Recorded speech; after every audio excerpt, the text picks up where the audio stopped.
We take a boat ride from that island to Bandit Island and then dump it in there. And there were times where all the equipment, we dumped it in the lagoon because we couldn't take it back stateside.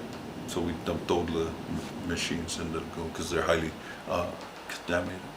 And I'm still in the lagoon. It's still in the lagoon, yeah. So it didn't make no sense. You were taking dirt from there, put it in a dome, and still outside is more contaminated than inside.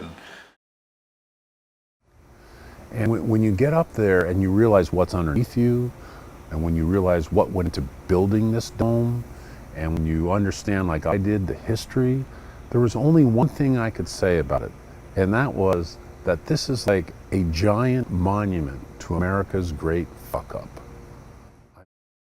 We lost so much, and there's no recognition.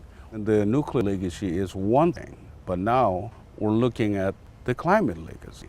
We won't move from our island anymore, but we will move from our country for the good of mankind and bring resources to the world. Big countries are getting richer and we are getting abandoned. We're abandoning our country.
Ocean